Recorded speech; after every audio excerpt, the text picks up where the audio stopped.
on Channel Africa. Available on the Channel Africa app.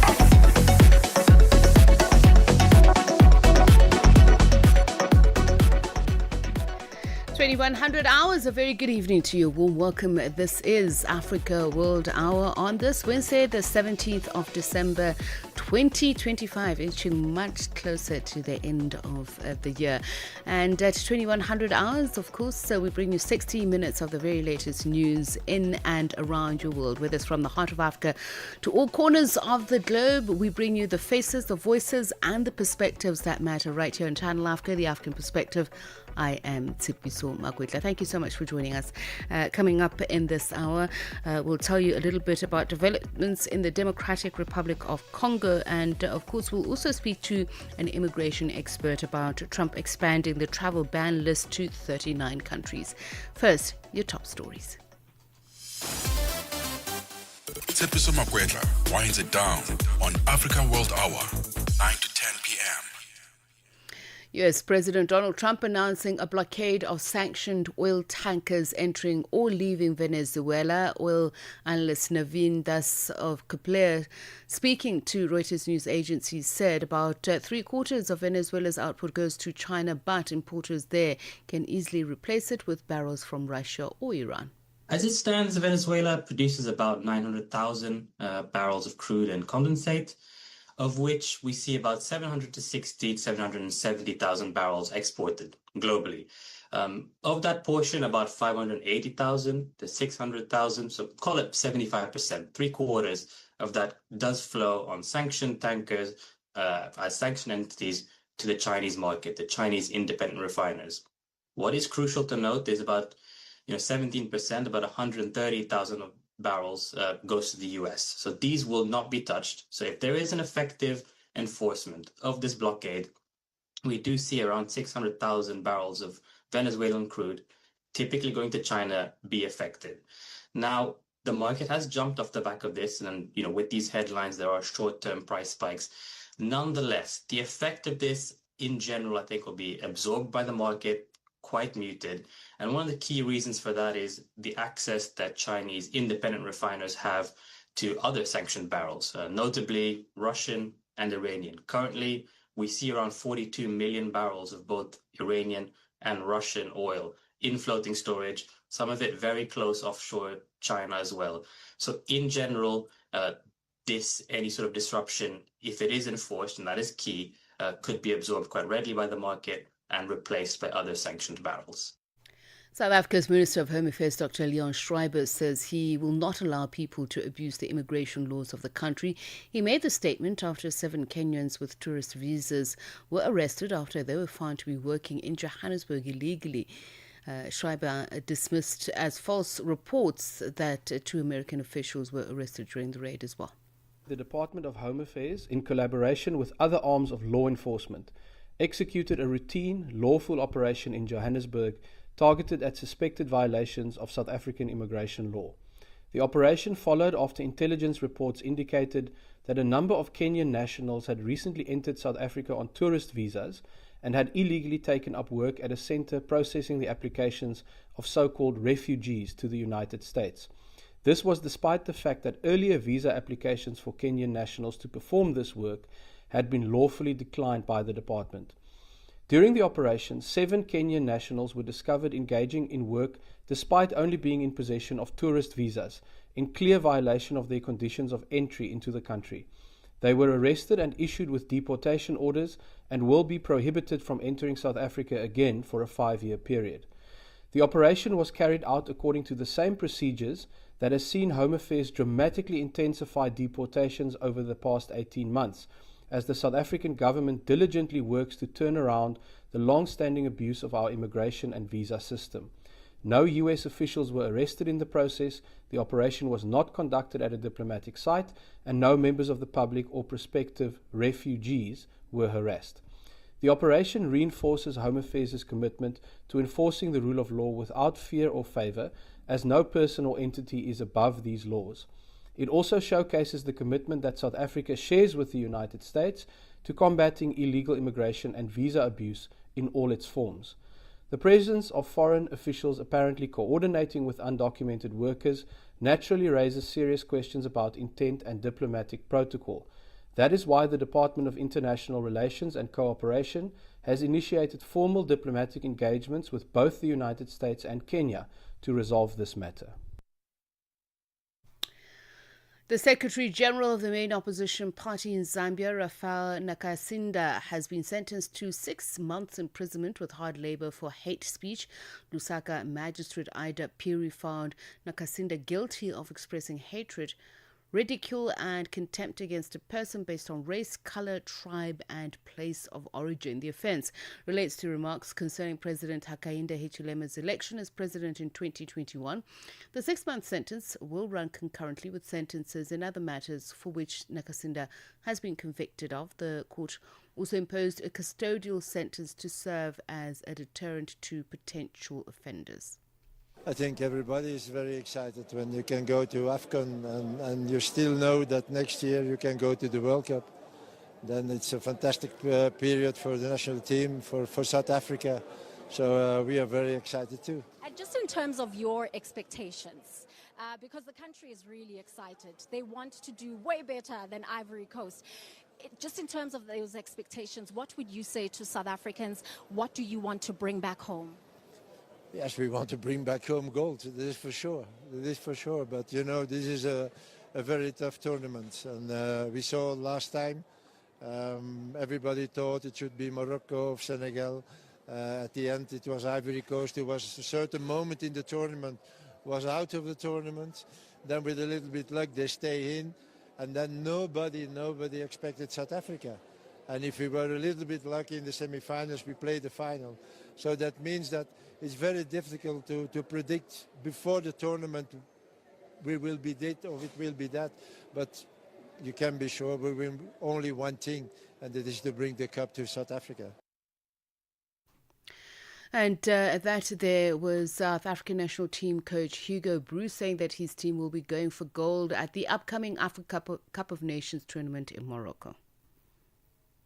1 hour, 1 continent, 1 voice. Africa World Hour with Tsepiso Makwetla on Channel Africa, the African perspective. And now at 8 minutes past 9, we continue with Africa World Hour. We will be talking to you about several issues that are happening around the world, the globe, and of course we'd like to hear your thoughts. Remember, you can catch us live. We are on X at Channel Africa 1, numerical 1, and that's where you'll find us on Facebook, Instagram as well. You can also stream live on YouTube. That's Channel Africa. US President Donald Trump has expanded travel restrictions, increasing the list of affected countries from 19 to 39 effective January 1, 2026. The Trump administration cited national security, counterterrorism and weak vetting or information sharing by foreign governments. The ban does not affect people already in the US or those with valid visas as of the 1st of January.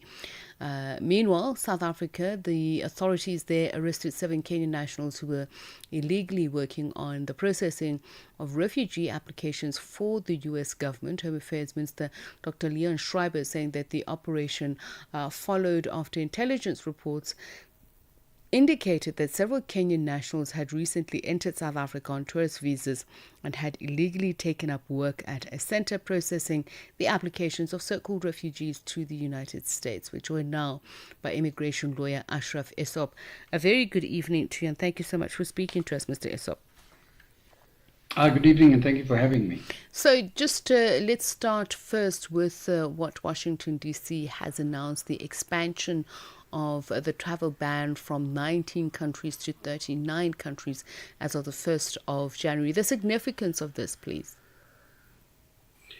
So there's 2 kinds of immigration visas that one needs to look at. Number 1, the bona fide tourism offered to various people in the world, as well as investors and those people that will add to the economy, whether by skills or by work permits. That's basically the divide. Now, we don't know, and Mr. Trump has not given any reasons, as far as I can see, outside what is published, to say why he believes that certain people from Africa may not fit the profile that he wishes to see in his country. So a visa is not a right, it's a privilege. And the host nation and the host state can do and say what it wants to as to who is welcome in their territory. And there's not much you can do about that, because that's how sovereign nations actually operate. But one has to wonder, why is it that particularly African nations have been affected by the latest withdrawal or visa restrictions? In other cases, we've seen recently Mr. Trump has turned his attention to the Middle East, and he believes that certain people from that region will also not be welcome in America. Also, you would, be remiss to not recognize that South Africa, and particularly people that Mr. Trump believed were subject to genocide, were welcomed with open arms as refugees. In fact, planes were sent for them, and all they had to do was make a claim, and they were entertained at the highest level at the US Embassy, fast-track the process, and not in terms of the existing legislation.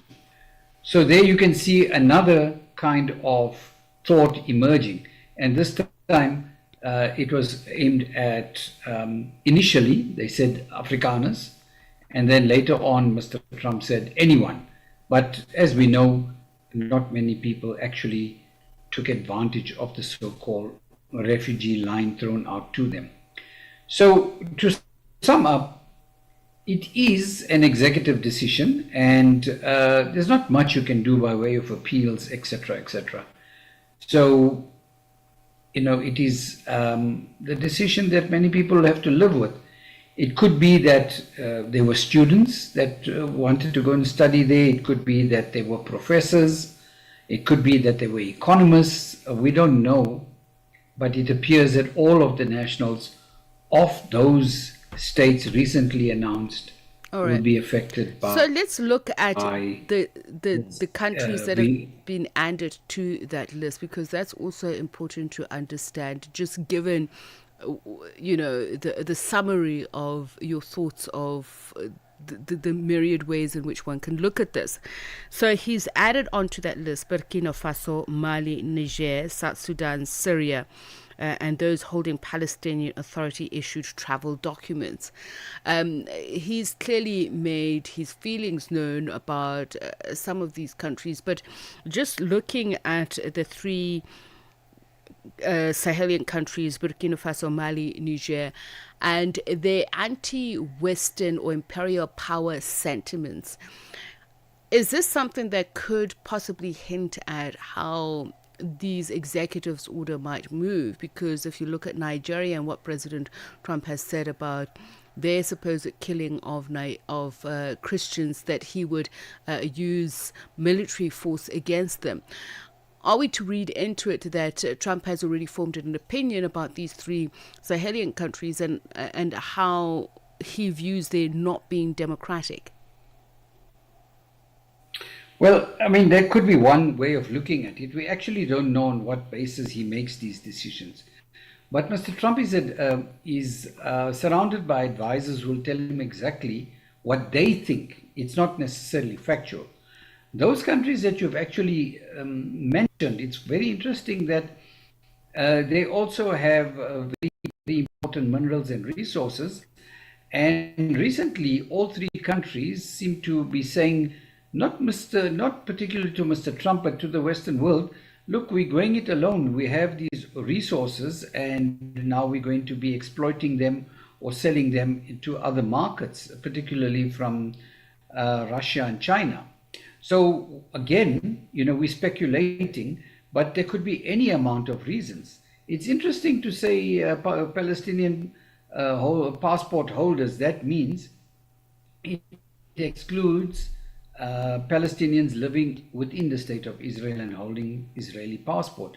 But that's not too different from our own Minister of Home Affairs recently, as I think 2 weeks ago, last week, also withdrawing visa privileges, visa-free entry to Palestinian passport holders. And, again, the reasons that he's advanced is similar to Mr. Trump, that there's been a concern in terms of the intelligence and security concerns around these passengers arriving. So, again, we can't speculate because, unless we read those executive orders, then only we become deeply educated about it. So previously, you would recall that Mr. Trump also made certain comments about South Africa when he was inviting the refugees. And he said one of the things that were deeply troubling to him was the South African involvement in taking matters to the International Court of Justice. I mean, that was a seismic event in terms of legal precedent.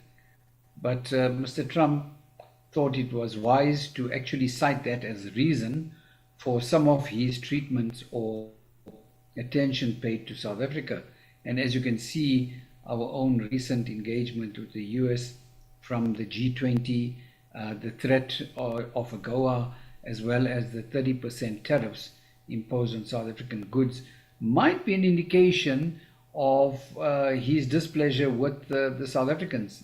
And, President Ramaphosa has reached out on many levels to try and stabilize the relationships. But these things are unfolding, and let's wait and see. Tomorrow he may withdraw that ban, or he may expand it to other African nations. I think definitely, it's also there is a tinge, there's a suspicion that it's linked to us being Africans. But it's also beyond just speculation, Mr. Esop, on these executive orders, because I was just very recently watching an interview, I forget which state it was, but one of the southern governors and another Republican. And the speculation, actually the conversation was around the promises not met by President Donald Trump since he came into his second administration. So the question naturally does arise about the decisions that he's making, how much they are in consensus with Republicans about a foreign policy. Syria, for instance, comes despite President Trump's vow to do everything he could to make Syria a successful relationship. That's after they had landmark talks there last month in November with Syrian President Ahmed al-Sharaa. So it's about the certainty with which one can view not only the decisions, but the sentiment behind US President Donald Trump's executive orders and decisions. I'm afraid there's no start and end point to the President Trump's decisions on anything. Every day you wake up to a new surprise. So how are you to predict how he's reaching these decisions? So on the domestic level as well, you have so many challenges to him. Look at the reception Mr. Mamdani got at the White House. That was quite a surprise. I'm sure that many people were still trying to work out this. A so-called socialist mayor of New York, who also is a Muslim. But they had a very warm relationship in the White House. And he says, they have aligned interests. So again, it's very, very difficult to actually have, a means to track how Mr. Trump comes to the decisions he does. I want to be very clear. I don't think he's acting alone. He obviously has a whole lot of people around that decide on what policies or what to adopt and what not to adopt. And the present regime in Syria is friendly with the American administration. Obviously, we knew that Bashar al-Assad was linked to other groups in the Middle East that were not in Mr. Trump's book of favorite countries. Now that he's gone, one would have expected a warming of relationships. So by saying that Syrian passport holders, Palestinian passport holders, Niger, the African nations here, you're not welcome to visit the United States, we're not issuing visas to you, is again, a mystery of how did he reach that decision? What exactly was his intention there?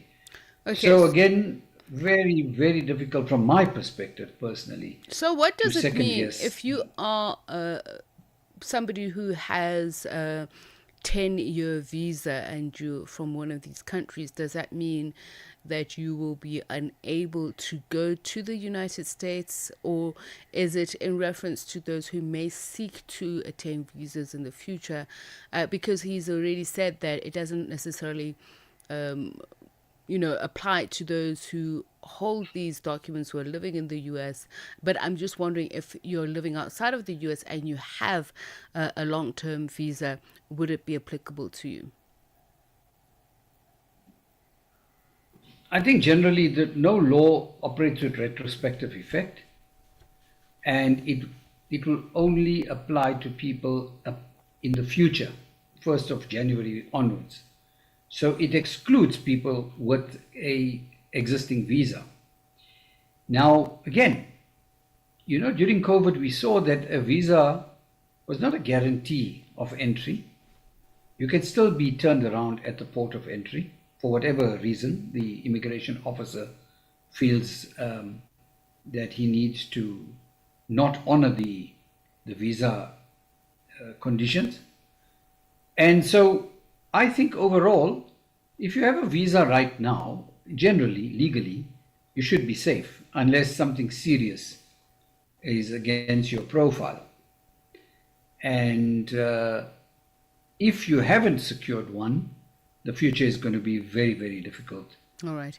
For you to do so. Coming back to South Africa, the case of the 7 Kenyan nationals who were arrested while illegally working on the processing of applications for the U.S. government, allegedly. So can you just tell us your views on that and the legal implications for these arrests of these individuals involved, both under South African and U.S. law?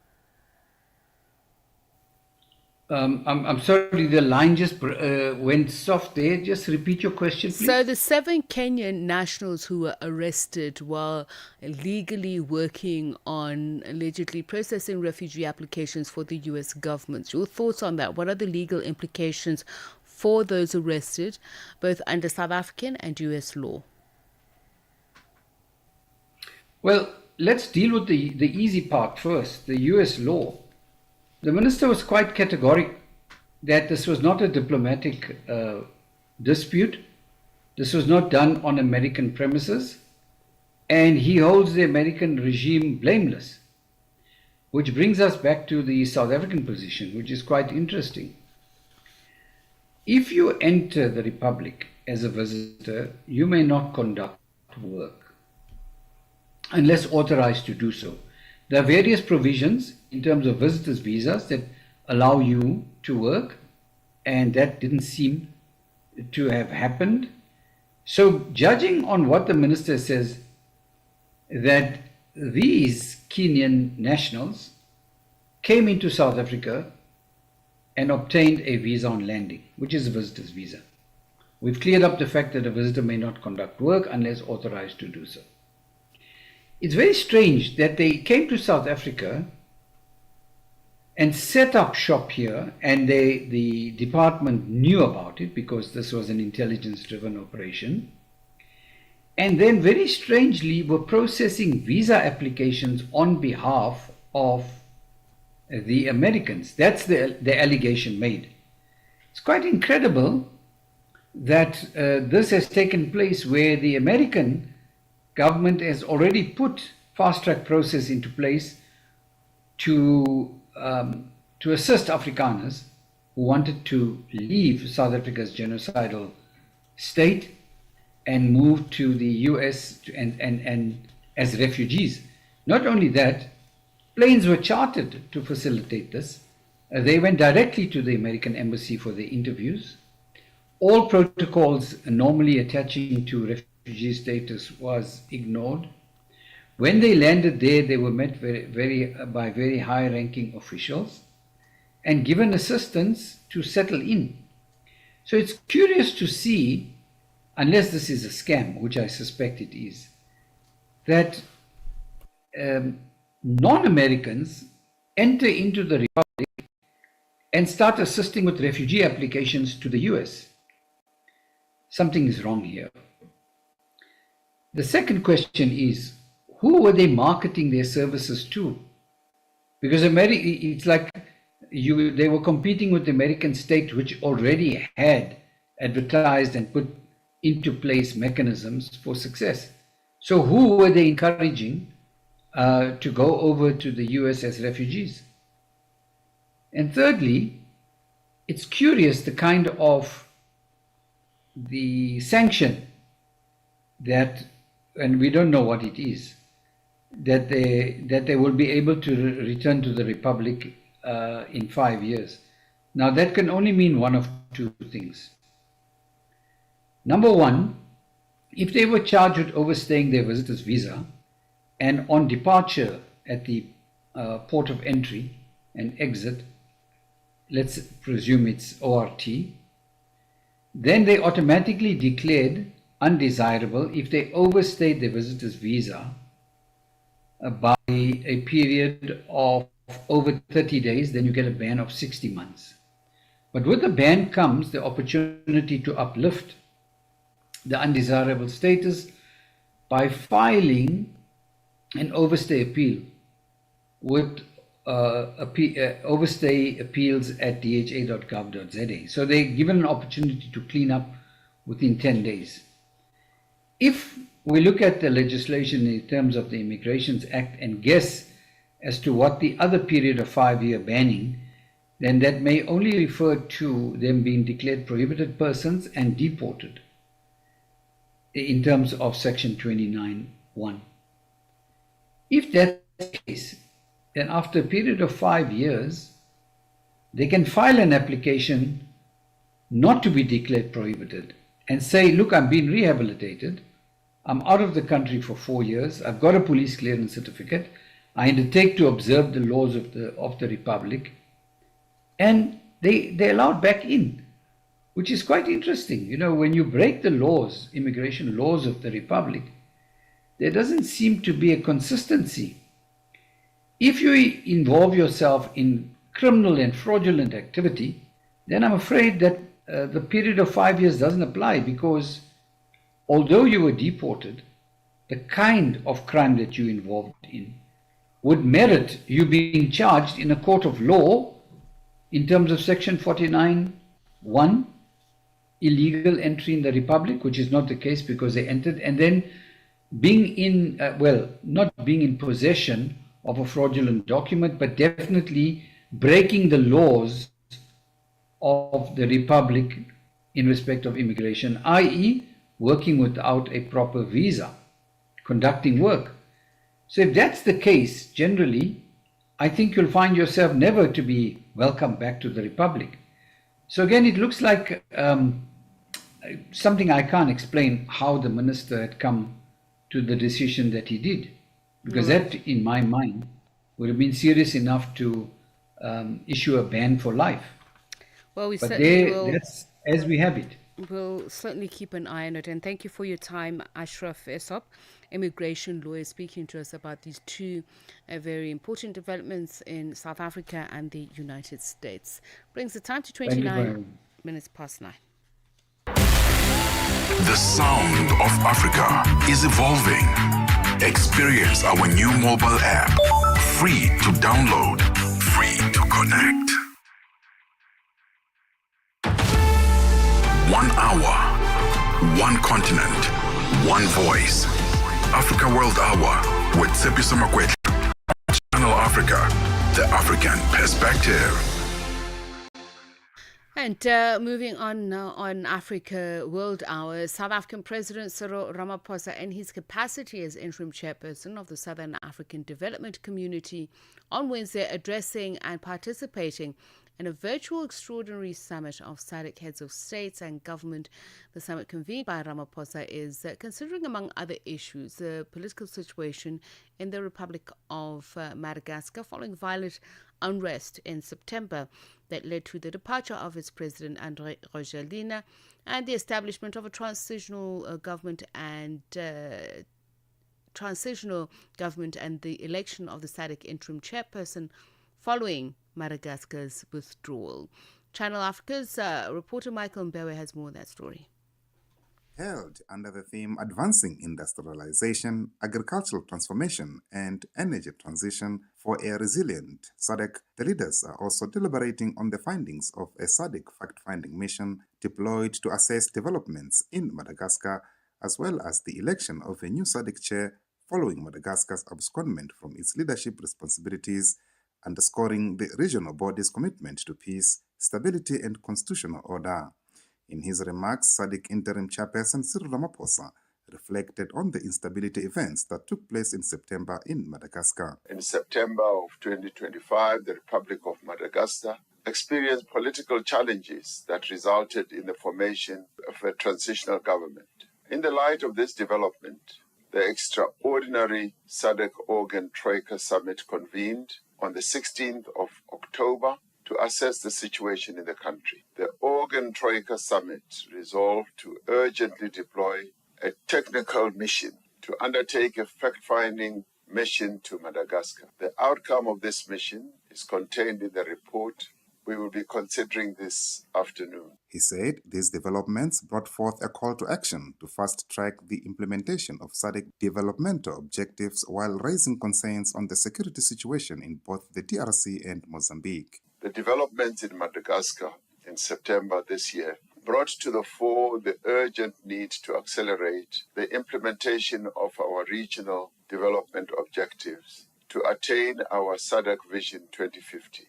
This vision seeks to achieve a region whose peoples live in peace and harmony and can realize their economic potential. At the same time, political and security challenges continue to plague parts of our region. The situation in the eastern DRC remains of great concern. We also stand in solidarity with the government and the people of Mozambique in their quest for stability and security in the Cabo Delgado province.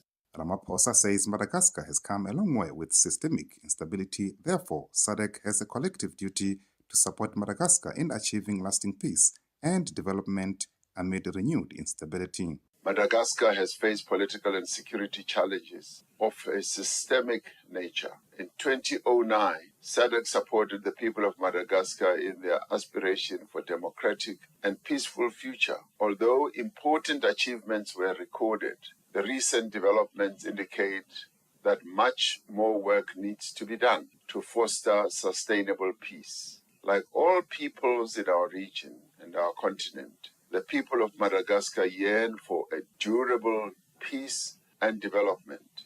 We have a collective responsibility as the SADC region to make this a reality. Ramaphosa maintains that SADC's politics, defense and security protocol remains central to promoting peace, democracy and political stability across the region. Through our SADC protocol on politics, defense and security cooperation, we seek to promote and maintain peace, security, democracy and political stability in our region. The protocol also calls for solidarity amongst our people. Over the past years, we've made progress towards achieving these goals, notably with respect to consolidating democracy, promoting good governance, ensuring electoral integrity, and deepening a culture of human rights. SADC Executive Secretary Elias Makhosi has called on regional leaders to apply collective wisdom in resolving Madagascar's instability, pledging regional support during the transition, while insisting on accountability, reforms, and a swift return to peace, rule of law, and democratic governance. Your Excellencies, you are called yet again to decide on one of our member states that has faced disturbances and instability, all of which occurred right after a successful SADC summit held in Madagascar. We have the full confidence that with your collective wisdom and leadership, a lasting solution will be found to help the member state to get back to normalcy, as well as address all issues that caused these unfortunate developments.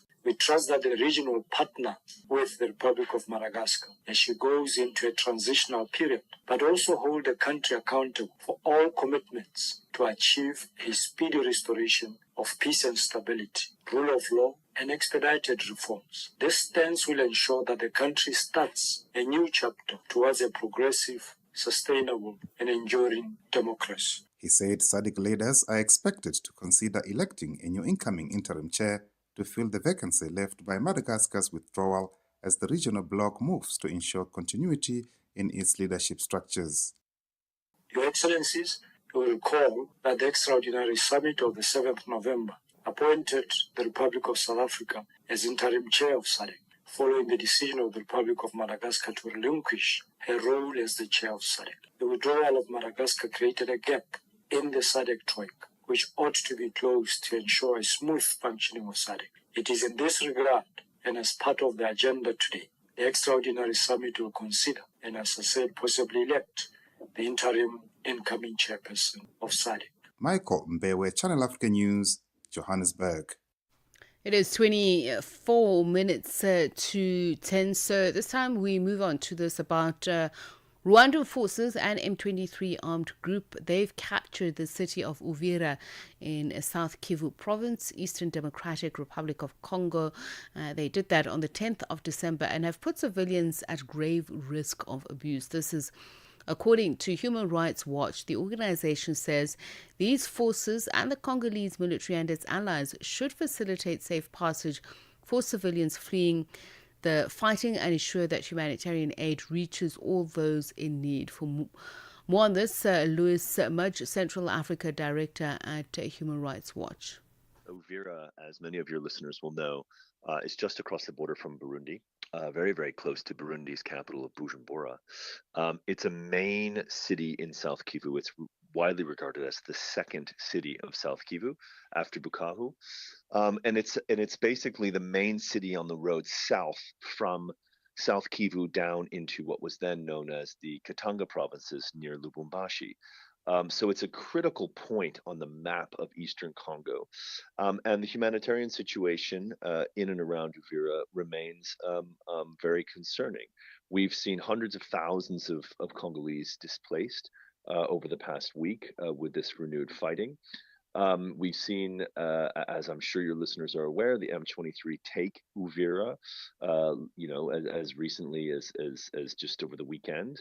And last week, and we're now seeing, whilst there's some stability in the sense in town, because there's no more fighting with national Congolese forces and their allies, we're seeing the M23 and the Rwandan Defense Force push further south into areas known as Fizi and Baraka.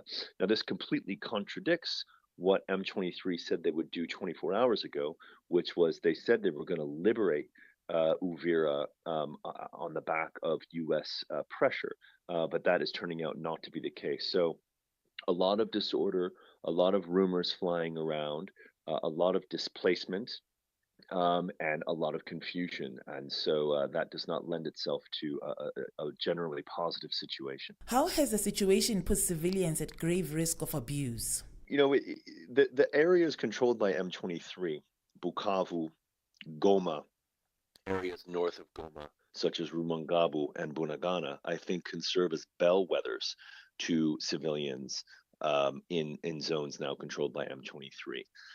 There is, predictably, as we've seen over the last year, as this has played out, a degree of stability brought in once the M23 take the area because the fighting has stopped. So objectively, that's a good thing. But what we're seeing is the exportation of Rwandan repression into these zones. We're seeing human rights defenders targeted. We're seeing journalists targeted. Anyone who dares to speak about the abuse by M23 is targeted. We're also seeing M23 go around in Uvira. We're documenting this in real time, as we've documented in Bukavu and Goma. We're seeing M23 go around and hunt people who are accused of being sympathizers of either the Congolese National Army or its Wazalendo allies. This is a sort of broad coalition of allies, militia allies that are aligned with the Congolese army.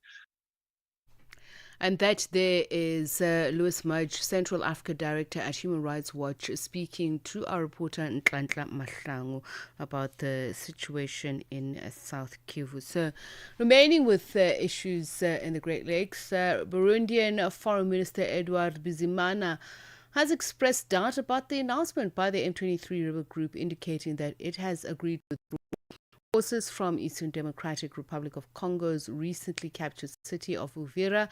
His remarks came hours after the alliance Fleuve Congo AFC M23, a rebel alliance in the Eastern Congo which includes M23 rebels, said it decided to withdraw from Uvira as demanded by the US. In a post on social media company X, Bizimana described the withdrawal announcement as another sheer lie designed to mislead international opinion. U.S. President Donald Trump, Secretary of State Marco Rubio, and all peace-loving people, he said. For more on this, we're joined on the line by Nixon Katembo, Kiswahili Service Head here at Channel Africa. Nixon, a very good evening to you. I'd like to say happy holidays, but it seems that we are still hard at work. So just share with me your thoughts about these sentiments expressed by Minister Bizimana. I think the sentiments expressed by Mr. Bizimana, as well as those speaker before him from the Human Rights Organization, are valid. If one take into context the deceptive nature to which the human rights organizations, particularly with M23, has taken this sort of a tactical move to deceive the public opinion, but particularly also the international opinion, having the United States come out gun blazing in the United Nations Security Council, clashing with Rwandan Ambassador Martin Koga in the Security Council on a Congolese briefing, tells you how much that the stakes are high. And for me, who understand the politics of the Great Lakes region for over decades, if you look at the protagonists in the region, particularly with the Rwanda's President Paul Kagame, historically they have never respected any agreement. Just before the Washington Accord was signed on the 4th of December, and discussions were held on whether this accord is going to bring a meaningful, lasting peace in Eastern DRC. I said no. And why? Because the history of the region is a testament to that aspect, that there is no political will whatsoever on the part of Rwanda and on the part of Kinshasa, as both governments vie for control of the political narrative, but not only for political narrative, also the hour. On the part of the government of Rwanda, for example, it is looking at the issue of political hegemony in the region as a major player for regional politics, in that sense, in a way that Rwanda set itself as a regional hegemon. And I have to go back to history to say that, for example, when the Arusha Accord was signed in 1994 between then RPF at the time, led by Paul Kagame, and the former government of Rwanda under Juvenal Habyarimana, there was a power-sharing deal, and everyone was happy that the peace accord had been signed by Rwandan protagonists. But what happened then was of the downing of the plane of President Habyarimana, which also was carrying, coincidentally, by the President of Burundi, Cyprien Ntaryamira, both who died at Kanombe International Airport just outside in Kigali. And this was the basis actually for declaring the genocide. And we know for today from that historical event, although tragic, that from General Kayumba Nyamwasa, who has been exiled in South Africa for quite some time, that President Paul Kagame ordered the downing of Habyarimana's plane. And that is on record from the UN Office report and UN Security Council reports. If you go back again to the history of the Great Lakes region, particularly with Uganda as well, you look at the 1985 discussion in Nairobi with the then government of Uganda under General Tito Okello Lutwa, of which President Yoweri Museveni was leading the national resistance movement, and the war was raging in central Uganda and the Luwero, where there were massacres of civilians. And we know for the fact that the NRM had some of the officers, including the likes of General Tinyefunza or the late General Eli Tumwine, have admitted that they were killing civilians to make the government look bad in the eyes of the population. And despite signing the peace accord in Nairobi at the time, the NRM went on and took over power in Kampala, bringing Museveni to power in January 1986. All right, Nixon, let me jump in here and then ask the question then, because there seems to be, and I'm not saying a general sense, but in some quarters, that the Doha peace process is different. That the U.S. involvement will bring pressure to bear on the protagonists, in this case, as you mentioned, the M23, its alliances and Rwandan forces. Is that the case, or is there a delusionment on the part of, and dare I say, President Donald Trump, that he believes that because he is, as they say, the leader of the free world, that he will be able to hold the parties to account? I mentioned to be so my historical narrative, and you will forgive me for doing that, is because I want to give a context of where this problem comes from, even before jumping to the Doha answer, to say that there is a pattern here in the region, and the actor remain the same. We know that Paul Kagame and Museveni have been working along in the region. We know that Paul Kagame was the Internal Security Minister for Uganda during those talks I have just mentioned, and we know that Uganda supported Rwanda to take over power in Kigali, and we know that both Uganda and Rwanda, including Burundi, by the way, under Jean-Pierre Buyoya, invaded the DRC. But now, come to directly answer your question. Is the Doha process came about as a culmination of President Tshisekedi and Paul Kagame proximity to the Emir of Qatar, to have both having deals related to minerals. We know for the fact that Qatar have bought over 75% stake, if I'm correct me, if not 50% stake in Rwanda. In other words, technically speaking, Rwanda Air is owned by Qatar Airways at some point. And we know for the fact that Qatar is assisting Kigali in building the Bugesera airport just outside Kigali, which will be the largest Rwanda's international airport.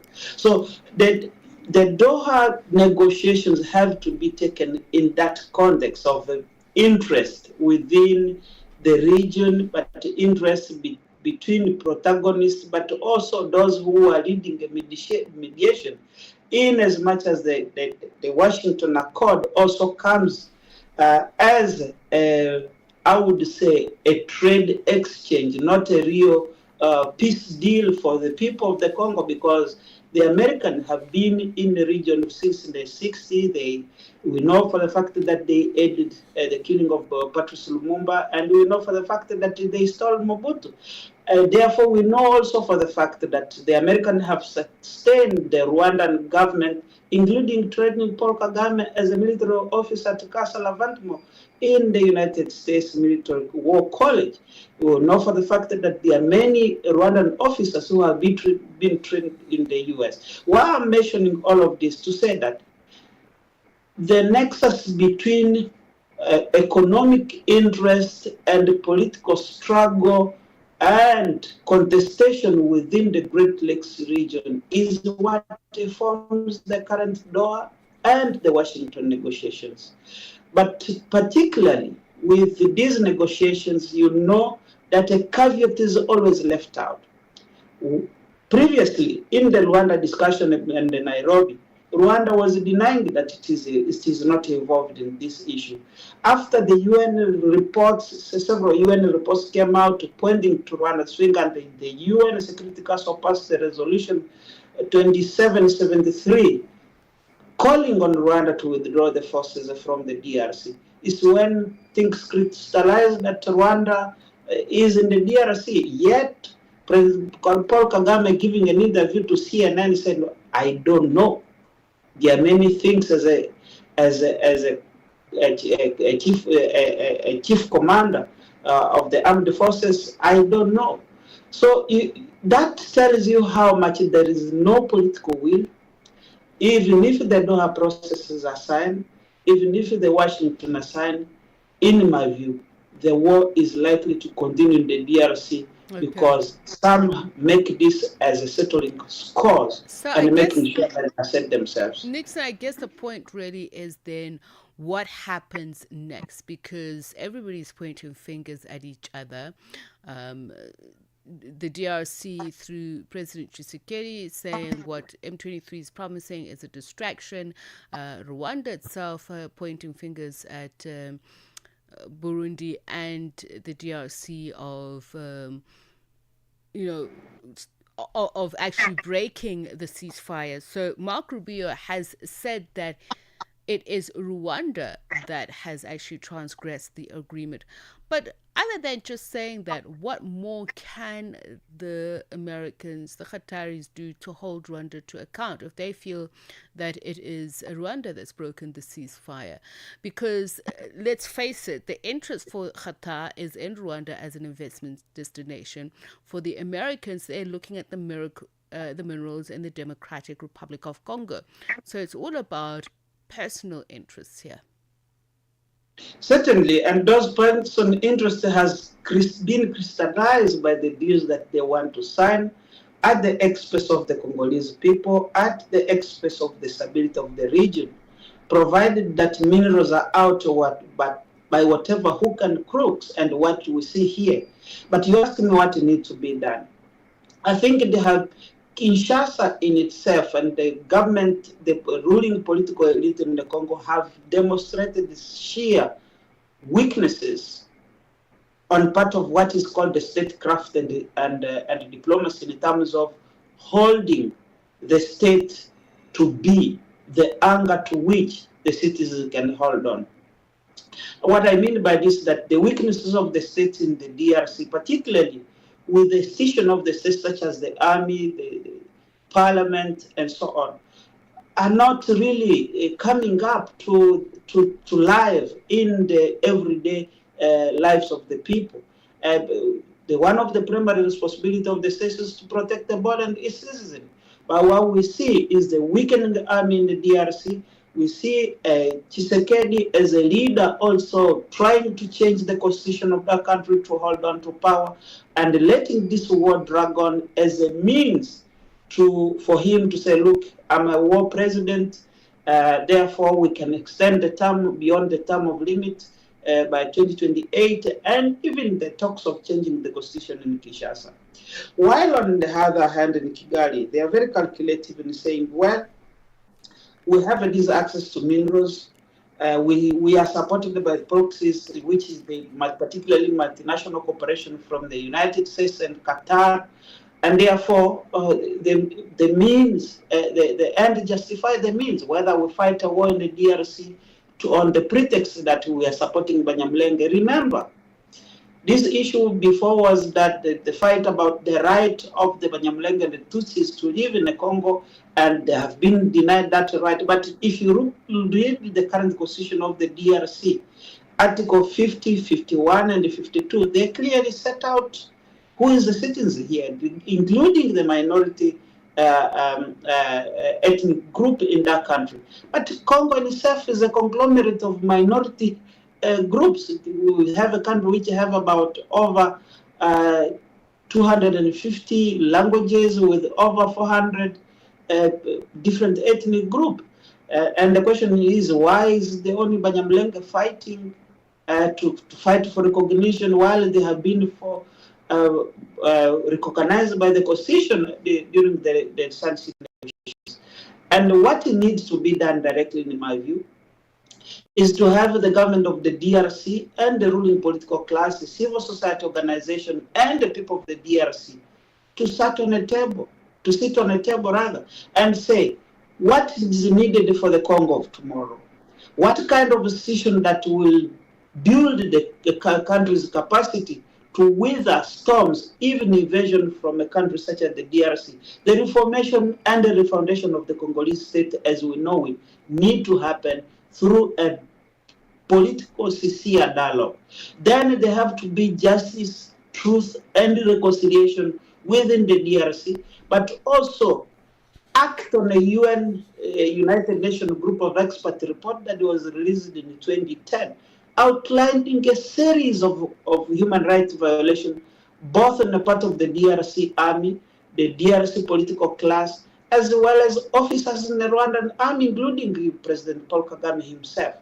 These are issues that are swept under carpet, and we often, particularly the mediators, often gloss over these issues for narrow economic and political ends on the part of the belligerent as well. Nixon, thank you so much for that. Nixon Katemba is head of the Swahili desk here at Channel Africa, just speaking to us about the latest developments around fighting in the DRC. The sound of Africa is evolving. Experience our new mobile app. Free to download, free to connect. And at 3 minutes to 10, let's take a look at what's coming up on African Diaries this evening with Shayla Ndukumana, who is in the studio. So, what's coming up this Wednesday? So, Tsepiso, yesterday we had an opportunity to talk about reconciliation and gender-based violence.